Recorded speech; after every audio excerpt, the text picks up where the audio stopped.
now. Washington Mornings on the Mall. 105.9 FM. And AM 630. WMAL. 8:37, Brian Even, Brian Wilson with you. You know David Cameron is in town. Yeah, and NILE Gardiner, can he answer that question for me? What's about when do you use UK, when do you use England, and when do you use Britain? Now, I always hesitate when it comes time to describe the UK, and I never know which one do you call it England? Do you call it UK? Do you call it the British Prime? I mean, I never know when to use each one. Yeah, simple distinction. I mean, Great Britain, we're talking about England, Scotland, Wales. United Kingdom, of course, is Great Britain plus Northern Ireland. Okay. So that's the difference between the two.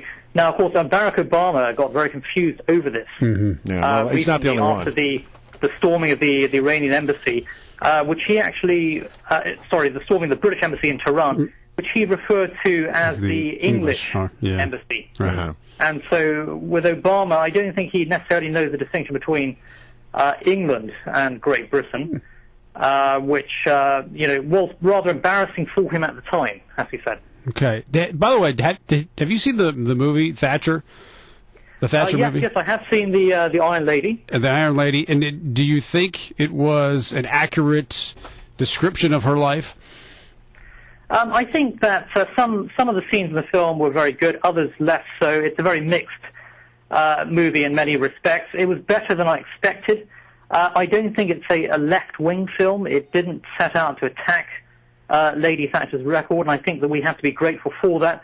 There are some terrific scenes in the film, actually, where Margaret Thatcher comes across as an extremely principled, conservative politician, in stark contrast, has to be said, with a great deal of politicians on both sides of the Atlantic at the moment, especially Barack Obama, I would say. And I think that this film does demonstrate what leadership is all about, what conviction politics are all about, and it's a dynamite performance by Meryl Streep. So, despite its many flaws, I think it's a film that's worth seeing, worth being discussed, and I think that some conservatives will be inspired by parts of it. All right, about which you mentioned that Niall is the director of the Margaret Thatcher Center for Freedom at the Heritage Foundation. He knows of what he speaks. So what is the relationship like today between David Cameron and Barack Obama? Is it a healthy, good relationship, or are there some problems there? I think that on a superficial level, David Cameron and Barack Obama actually get on quite well, and you're going to see that today, I think, with the joint press conference they're giving, the big state dinner tonight. The two, of course, spent the evening watching a basketball game in Ohio last night, of course, at a great taxpayer's expense, I might add.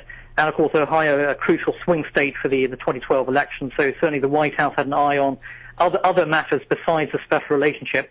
But I think that under the surface, though, there are some deep-seated tensions there, especially over the Falklands issue, which is a big issue to the British. The Obama administration has sided with Argentina's call for a negotiated settlement over the sovereignty of the Falklands, which the British view as absolutely unacceptable.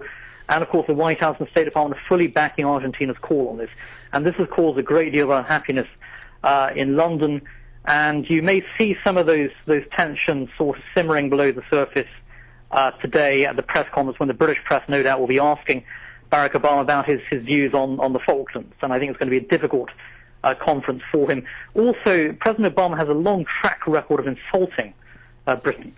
If you recall, of course, he started off his administration by throwing a bust of Sir Winston Churchill out of the Oval Office within a few days of taking power. And it's all been sort of downhill from there, frankly. And I don't think that Barack Obama is very interested in the special relationship. I think he's been the most anti-British president of modern times in American history. And I think that he's putting on a bit of a display today, rolling out the red carpet. But after all, this is an election year. And Obama wants to demonstrate that, he doesn't go around knifing allies in the back, which, of course, he has been doing. Well, didn't he once say that he thought that he had no stronger friend or ally, the U.S. had no stronger friend or ally than Nicolas Sarkozy and the French people? Yes. That didn't go over very well, did it? No, it certainly didn't. He called France America's strongest ally, and I don't know what the basis for that particular reasoning is, considering the French have knife the Americans in the back on many, many occasions. But that's just one of a string of unpleasant insults, I think, that this administration has been flinging out there for some time now. But today it's all smiles from the White House. And as I mentioned earlier, I think it's a bit of a cynical exercise by this administration ahead of the 2012 elections to deflect criticism that they have a track record of sneering at American allies. And I think that both Britain and Israel have been treated very, very badly by the Obama administration. So today's big state dinner doesn't change that reality. What do the British people think about Barack Obama right now? If you can speak in such broad terms on the overall perception of Barack Obama and where America is today in the world. Yeah, I think it's very mixed. I would say that opinion polls show a majority of Britons, I think, with a favourable view of Barack Obama at the moment. That figure was far lower, of course, in the wake of the BP issue, where President Obama talked about putting a boot on the throat of BP. I expect those approval ratings will actually fall as the Falklands issue escalates. That's a big issue for the British.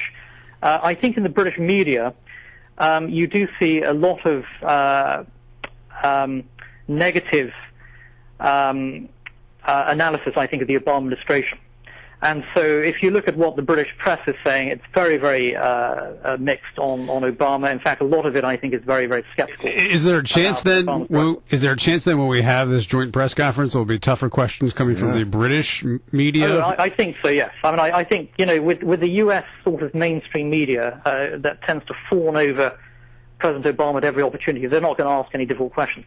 The British press, on the other hand, will be asking some very tough questions of the president. And especially, I think, questions will be asked about the Falklands question. That'll be good. And Barack Obama's betrayal, frankly, of America's closest friend and ally. All right. Niall, good to have you on. Thanks very much. We appreciate your time. My pleasure. Thank you.